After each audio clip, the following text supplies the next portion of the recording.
السلام علیکم ورحمۃ اللہ وبرکاتہ۔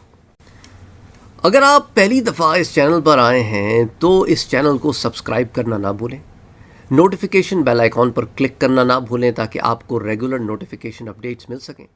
اس چینل پر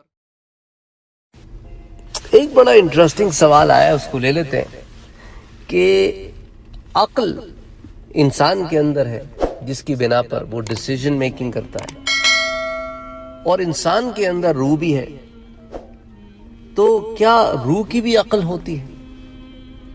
اور اگر روح کی عقل ہوتی ہے تو اس کا کوئی ثبوت ہے؟ روح کی عقل ہوتی ہے، اس کا سب سے بڑا ثبوت تو یہ ہے کہ عالم ارواح میں روح نے اس بات کی تصدیق کی کہ اللہ سبحانہ و تعالی آپ ہی رب ہے اور آپ ہی کی ذات عبادت کے لائق ہے، اور یہ اقرار ہے جو عالم ارواح میں ہوا، جس کو ہم الست کے ضمن میں ذکر کر چکے ہیں پہلے، جو اللہ تعالیٰ کا فرمان ہے کہ الست بربکم، کیا میں تمہارا رب نہیں ہوں؟ قالوا بلا، تو ان سب نے کہا کہ بے شک آپ ہی ہمارے رب ہیں۔ اب جب روح آ گئی انسان کے جسم میں تو پھر اتنی عاقل روح جو کہ کبھی ختم نہیں ہوئی، جس کی ایک طویل زندگی ہے، وہ پھر ایک بچے کے ساتھ کیسے گرو کرتی ہے؟ اس کی وجہ یہ ہے کہ جب جسم میں روح ڈالی جاتی ہے، جب بچہ ماں کے پیٹ میں 4 ماہ گزار چکا ہوتا ہے، تو اس کی دل کی دھڑکن کے ساتھ روح جو ہے اس کے اندر آتی ہے، ٹرانسفر کی جاتی ہے۔ اب روح بدن کی تابع ہو گئی ہے، اب بدن کی گروتھ کے ساتھ ساتھ بدن گرو کرے گا۔ روح کا انفلوئنس انسان کے جسم پہ نہیں ہے، روح کا انفلوئنس انسان کے دل پہ ہے، کیونکہ وہ دل کی حرکت کے ساتھ بدن میں آئی ہے۔ انسان کا جو بدن ہے، اس کی عقل ہے، اس کی سمجھ ہے، اس کا فہم ہے، اس کا ادراک ہے، اس کی ایک نالج ہے، اس کی ایک انفارمیشن بیس ہے، وہ تو وقت کے ساتھ ساتھ بڑھتی رہتی ہے اور پھر ایک عمر آنے پہ گھٹتی رہتی ہے۔ اور روح کا کام اس سے عقل سے نہیں ہے، وہ عقل جو اس کو ودیعت کی گئی ہے وہ اس کے بدن کا حصہ ہے۔ تو انسان میں 2 قوتیں مرکب ہیں، ایک ہے روح اور ایک ہے نفس۔ ان دونوں کا میدان جنگ ہے دل۔ روح جو مالا اعلیٰ سے آئی ہے، وہ اپنے اندر اچھائی رکھتی ہے، اور نفس جو اس عالم ناسوت کا حصہ ہے اپنے اندر برائی رکھتا ہے۔ اب انسان کے اوپر منحصر ہے کہ وہ نفس کی سنتا ہے اور روح کو دباتا ہے، تو وہ نفس امارہ کی طرف اپنے آپ کو پل کرتا ہے، گناہوں کی طرف اپنے آپ کو پل کرتا ہے، یا وہ روح کی سنتا ہے اور نفس کو سدھارنے کی کوشش کرتا ہے کہ نفس کو امارہ سے اٹھا کر، لوامہ سے نکال کر، اور کرتے کرتے کرتے اس کو آل دا وے مطمئنہ تک لے جائے۔ تو انسان پہ منحصر ہے کہ وہ سنتا کس کی ہے۔ فائنل ڈیسیژن میکنگ جو ہے وہ انسان کی ہے، اسی لیے انسان پہ جزا و سزا کا معاملہ ہے۔ اچھا، شیطان جو وسوسے ڈالتا ہے وہ نفس پہ ڈالتا ہے، اور جو ملک ہے، جو معاون ہے انسان کا، وہ انسان کو اچھائی کی طرف ایک دفعہ یاد دلاتا ہے، اس کی روح کو، کہ دیکھ تو وہاں سے آئی ہے، تیرا کام تو اچھائی ہے، تو اچھائی کی طرف روح کو راغب کرتا ہے۔ شیطان نفس کو برائی کی طرف راغب کرتا ہے، اور پھر دونوں کا میدان جنگ جو ہے، نہ ملک شیطان سے لڑتا ہے نہ شیطان ملک سے لڑتا ہے، لڑتے ہیں روح اور نفس دل کے میدان پر۔ ٹھیک ہوگی بات؟ اچھا، اب سوال یہ پیدا ہوتا ہے کہ ٹھیک ہے، روح جو ہے وہ بدن کی تابع ہے، اور بدن جو ہے وہ وقت کے ساتھ ساتھ ترقی بھی کرتا ہے، تنزل بھی آتا ہے، اس میں گراؤ بھی آتا ہے، لیکن سائنس کے حساب سے تو دل تو ایک ایسا ٹکڑا ہے جس کے اندر خون آتا ہے، وہ پروسیس کرتا ہے، اس کو صاف کرتا ہے، باقی بدن میں پھینکتا ہے۔ یہ تو بلڈ کو پمپ کرنے کا آلہ ہے، تو اس کا کام تو یہ ہے۔ تو پھر یہ کیا بات ہے کہ اس کے اوپر روح اور نفس کا اثر ہوتا ہے؟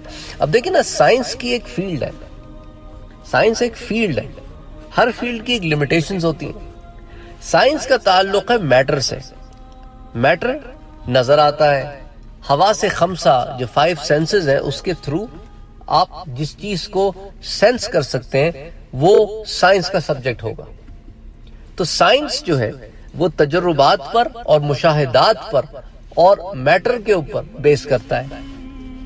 روح اور نفس یہ مٹیریلسٹک ایلیمنٹس نہیں ہیں، یہ سائنس کا سبجیکٹ ہی نہیں ہے، یہ فلسفی کا سبجیکٹ ہے.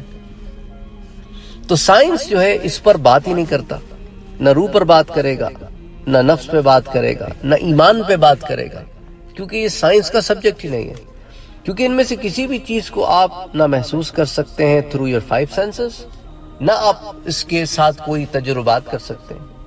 اکارڈنگ ٹو سائنس انسان کے بدن میں ایک انرجی ہے، جب وہ نکل جاتی ہے تو بدن خالی ہو جاتا ہے.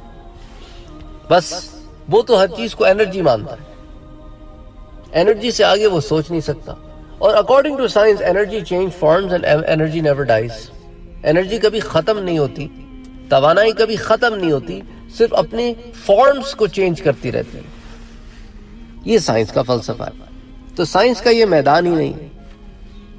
اب بات ہوگی کہ روح جب اس کا میدان ہی نہیں ہے تو سائنس کے تھرو ہم روح تک تو پہنچ سکتے نہیں ہیں، کیونکہ یہ عقل کا میدان ہی نہیں ہے. اچھا، اسلام کے مطابق عقل جو ہے وہ دل کی تابع ہونی چاہیے، کیونکہ عقل سرکش ہوتی ہے، دل جو ہے اس پہ لگام لگ سکتی ہے. تو اگر انسان صرف عقل کی مانے اور دل کی نہ مانے تو پھر کیا ہوتا ہے کہ انسان سرکش اور باغی ہوتا ہے اور ہر چیز کو ریشنل گراؤنڈز کے اوپر سمجھ کر ماننے کے اوپر یقین کرتا ہے. جو چیز عقل میں نہیں آتی اس کو نہیں مانتا، جو چیز عقل میں آتی ہے بس وہی مانتا ہے. اسی وجہ سے یہ دہریے نکلے جو صرف اسی کو مانتے ہیں جو نظر آتا ہے. علم غیب تو ہے ہی نہیں ان کے پاس، علم غیب پر ایمان ہی نہیں ہے. جو چیز دیکھی نہیں اس کو مانتے نہیں، جنت کو نہیں مانتے، دیکھی نہیں، دوزخ کو نہیں مانتے، دیکھا نہیں، قبر کے عذاب کو نہیں مانتے، دیکھا نہیں، عالم برزخ کو نہیں مانتے، دیکھا نہیں، خدا کے وجود کے انکاری ہیں کہ دیکھا نہیں. انبیاء کو نہیں مانتے کیونکہ ان کی سورس آف انفارمیشن نہیں پتا، ملائکہ کو نہیں مانتے کیونکہ کبھی دیکھا نہیں، جنات کے قائل نہیں ہیں کیونکہ وہ نظر نہیں آتا. تو اس طرح جو ہے سائنس کا ایک ٹوٹلی ڈیفرنٹ سبجیکٹ ہے.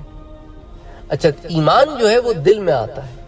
عقل قائل ہوتی ہے لیکن ایمان کا محور دل ہے، اور دل جو ہے پھر عقل کو تابع کرتا ہے. کہ عقل جب سرکشی کرتی ہے تو اگر وہ دل کی تابع ہوگی تو دل کی طرف دیکھے گی، اور اگر دل کی تابع نہیں ہوگی تو دل کو اگنور کرے گی. اگر وہ دل کی تابع ہوگی تو دل کی طرف دیکھے گی اور دل کہے گا کہ بس چپ کر جا، یہ تیرا میدان ہی نہیں ہے، یہ تیرا میدان ہی نہیں ہے، تو خاموش ہو جا، تیرا جو میدان ہے تو اس میں کام کر. اور عقل کو وہ لگام دے گی، اور عقل کو اگر وہ لگام نہ دے تو پھر عقل جو ہے وہ باغی ہو جاتی ہے. اور دل جو ہے وہاں پہ روح اور نفس دونوں کار فرما ہوتے ہیں. اور یہ معاملہ چلتا رہتا ہے جب تک حیات ہے، جب تک زندگی ہے. تو جب زندگی ختم ہوتی ہے، جب باڈی کی فنکشنالٹیز ختم ہو جاتی ہیں، تو روح اس باڈی جو کہ اس کا کنٹینر ہے اس مٹیریلسٹک ورلڈ میں، اس مادی دنیا میں، جب وہ کنٹینر بیکار ہو جاتا ہے تو روح اس کنٹینر کو چھوڑ دیتی ہے.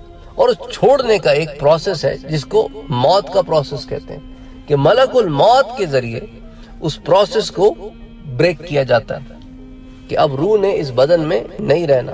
تو اس کے لیے بدن کو فیل کیا جاتا ہے اور بدن سے روح کو اخراج کیا جاتا ہے، نکالا جاتا ہے. اور جس طرح روح آتی ہے فرشتے ہی لا کے روح ڈالتے ہیں، اسی طرح فرشتے ہی آ کے روح نکالتے بھی ہیں. پھر روح لطیف ہے، جسم کثیف ہے، تو لطیف روح اپنے رب کی طرف لوٹتی ہے.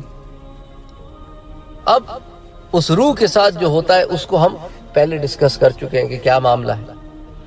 تو اب اسلام میں جو دل ہے وہ بہت امپورٹنس رکھتا ہے. صرف وہ ایک گوشت کا لوتھڑا نہیں ہے بظاہر، کیونکہ science only works on what is apparent, جو نظر آتا ہے، جو ظاہر ہے. ہمارے ہاں دل بہت کمپلیکیٹڈ اینٹیٹی ہے، اس کا ایک ظاہر ہے اور ایک اس کا باطن ہے. روح کا تعلق اس کے باطن سے ہے جو سائنس کی فیلڈ سے بڑا ماورا ہے، جو پمپنگ آف دا ہارٹ کے پروسیس سے بڑا ماورا ہے.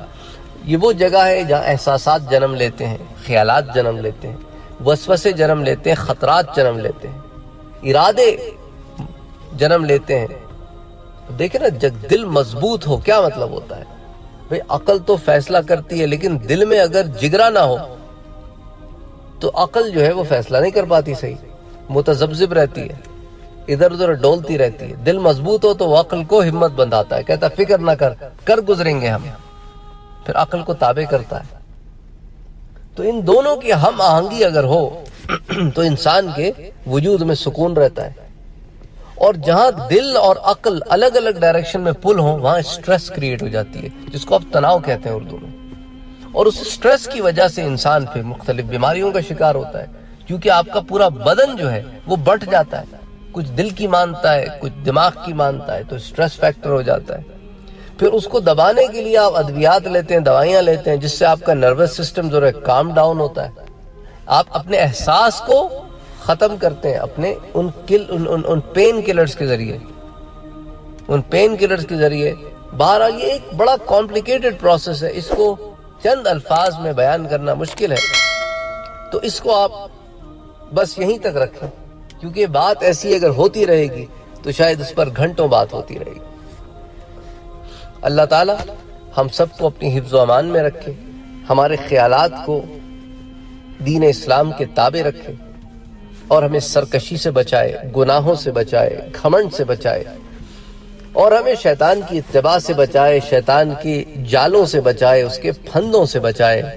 کیونکہ at the end of the day انا للہ و انا الیہ راجعون، اللہ کی طرف ہی جانا ہے، اسی کی طرف سے آئے ہیں، اسی کی طرف لوٹنا ہے.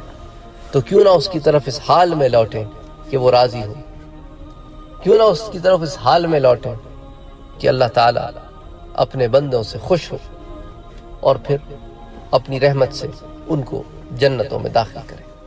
وما علینا الا البلاغ.